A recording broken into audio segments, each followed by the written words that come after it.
Hey guys, welcome back to the channel. Today I'm going to talk about the 5 main features that drew me to this car, the Jaguar F Type R 5 litre V8 variant. It was really tough trying to narrow it down to just 5 features, but today I'm going to focus on what those 5 are. If you're not already, give a like and subscribe. Check out my other videos. Stay tuned.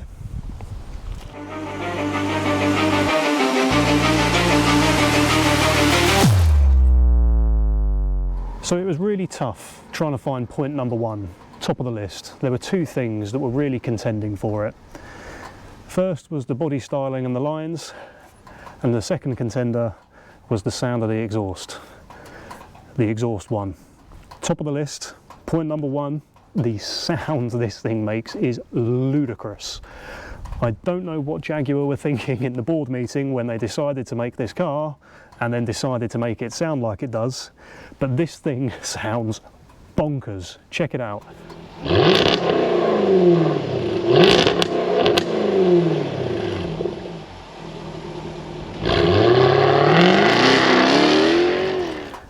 And that's totally stock. That's how it comes out of the box. This thing is just raucous on another level.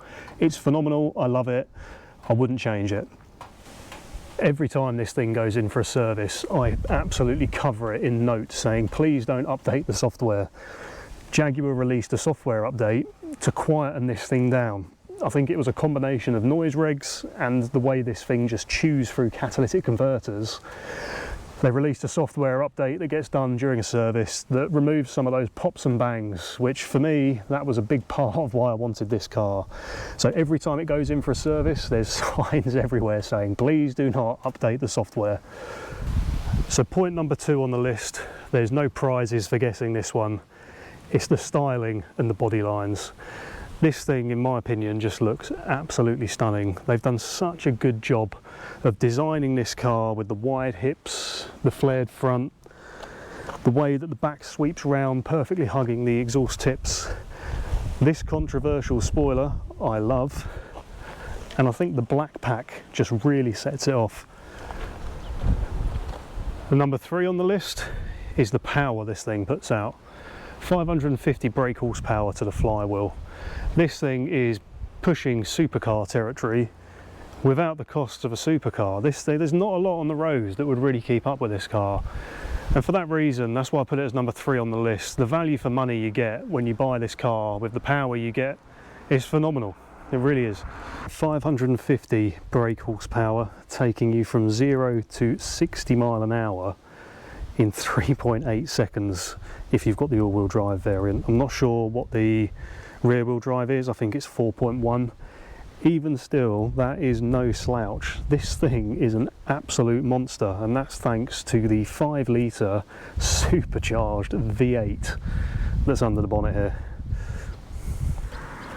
And that brings me nicely on to point number 4, the cost of running this. Yes, it's quite costly, but when, as I say, you've got supercar performance, it doesn't come with the supercar performance costs. Things like tyres are a little bit smaller, more commonly available, a bit cheaper. Replacement parts, because it's not a supercar, it's a mainstream dealer, Jaguar, don't forget. Replacement parts are a lot cheaper than they would be if you were shopping for a Lamborghini or a McLaren, for example. The servicing costs are not ridiculous. They're about the same as any other Jaguar should you go to the main dealers. And that's why I've put that on this list, is point number 4. You can really get into supercar performance territory without all of the cost that goes with owning, running and maintaining a supercar.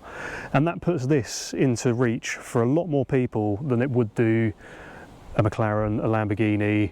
You know, I couldn't go and get one of those one day, but not at the moment. And it really gets you in a car with that performance without the costs. That's brilliant. It makes it accessible and fun for people who just want to enjoy cars. The 5th and final point that I love about this car is the door handles. How cool is that?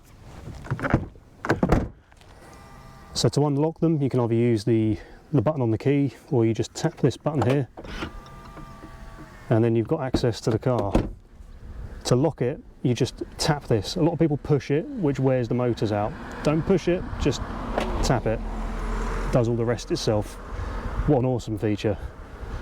Thanks for watching, guys. It was really tough to narrow this down to just 5 items, but hopefully it's given you a bit of an insight into the 5 main features that I think complement this car.